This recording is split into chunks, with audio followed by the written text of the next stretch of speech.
بسم اللہ الرحمن الرحیم۔ السلام علیکم دوستو، کیا حال ہے؟ سب خیریت سے ہیں؟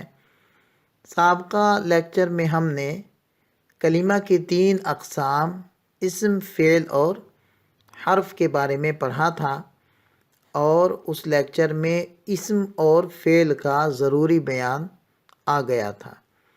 آج کے لیکچر میں ہم حرف کی امثلہ کو دیکھیں گے، لیکن امثلہ کو شروع کرنے سے پہلے میں حرف کی تعریف ایک مرتبہ دہرا دیتا ہوں کہ حرف وہ کلمہ ہے جس کے معنی مستقل نہیں ہوتے، یعنی دوسرے کلمہ کو ملائے بغیر سمجھ میں نہیں آتے۔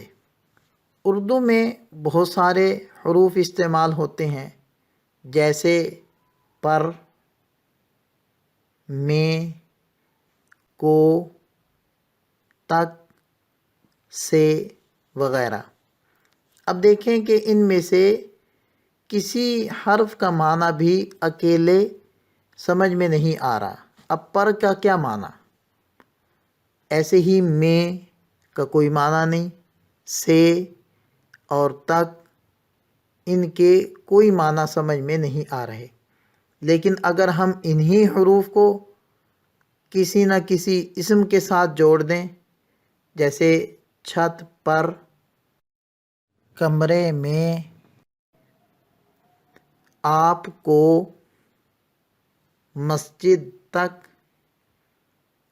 مدرسہ سے، اب دیکھیں ان کو ہم نے جب اسماء کے ساتھ جوڑا تو ان حروف کے معنی ہمیں سمجھ میں آ گئے۔ تو بالکل اسی طرح عربی میں بھی حروف استعمال ہوتے ہیں، اور ان کا مفہوم بھی کسی اسم یا فعل کے ساتھ جوڑے بغیر سمجھ میں نہیں آتا۔ ویسے تو حرف کی بہت ساری اقسام ہیں اور ان کے اپنے اپنے معنی ہیں، لیکن اس حرف کی مکمل بحث اور مکمل تفصیل آگے آئے گی۔ ہم یہاں صرف چند ایک مشہور اور بکثرت استعمال ہونے والے حروف کو آپ حضرات کے سامنے پیش کرتے ہیں، جیسے با، اس کا معنی ہے سے، عن، اس کا معنی بھی سے ہوتا ہے، لام، لیے، علی، پر، من، سے، فی، میں، الی، تک وغیرہ۔ ان کا کوئی مفہوم ہمیں سمجھ میں نہیں آ رہا۔ اب ہم ان کو اسماء کے ساتھ جوڑتے ہیں۔ آپ امثلہ کو دیکھیں اور ساتھ ساتھ ان کا ترجمہ بھی ملاحظہ کریں۔ بالقطار، للمسافر، من البیت،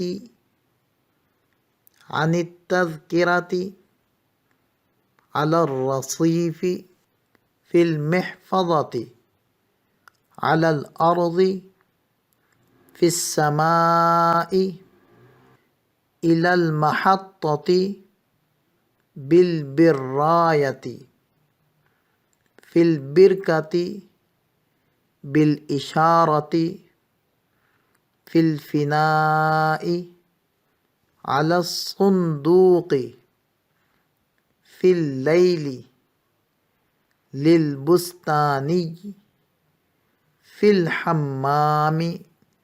تو چونکہ ان امثلہ میں حروف اسماء کے ساتھ جڑ گئے تو ان کے معنی بھی واضح ہو گئے۔ ایسے ہی قرآن کریم میں بھی حروف کا استعمال ہے، تو چند ایک مثالیں ہم قرآن کریم سے بھی لے لیتے ہیں۔ من شر الوسواس فی صدور الناس، من الجنۃ، فی العقد، من مسد، فی دین اللہ، لکم دینکم، علی طعام المسکین۔ عن صلاتهم من جوع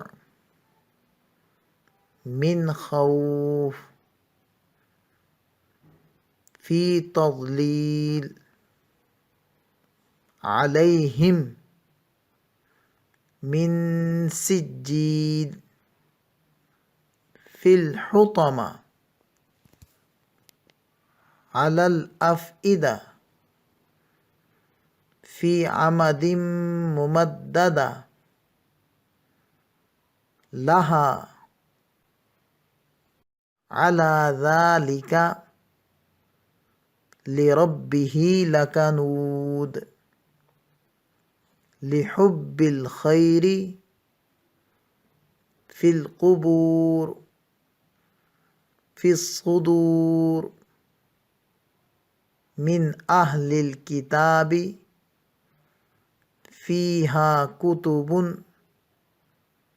من بعد من الله في نار جهنم رضي الله عنهم ورضوا عنه ذلك لمن. چند حروف اور ان کے معنی آپ خوب اچھے سے سمجھ چکے ہیں. اب چند ایک اسماء کو آپ دیکھیں اور ان اسماء کے ساتھ مناسب حرف کو لگا کر اس کا ترجمہ کریں. جیسے الشمس، القمر، المدینۃ، الزہرۃ، الکرسی، العین، الجنینۃ، المنضدۃ، الطفل، البقرۃ، الباب، الفصل، الحجرۃ، الرجل، الکتاب، القلم، السیارۃ، الدراجۃ، الطائرۃ، الشجر، المروحۃ. یہ چند اسماء ہیں. بس ایک چیز کا خیال کیجئے گا کہ ابھی جیسے میں نے امثلہ آپ حضرات کے سامنے پڑھی ہیں تو اس میں آخری حرف پر ضمہ پڑھا ہے.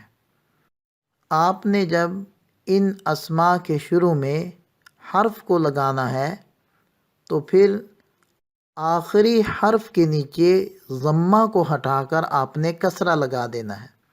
جیسے کہ سابقہ امثلہ میں آپ نے غور کیا ہوگا کہ جتنے اسماء پر حرف میں نے لگایا ہے تو ان کے آخری حرف کے نیچے کسرہ لگا دیا ہے.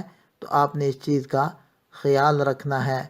اللہ تعالی ہم سب کا حامی و ناصر ہو. دعاؤں میں یاد رکھیے گا. السلام علیکم.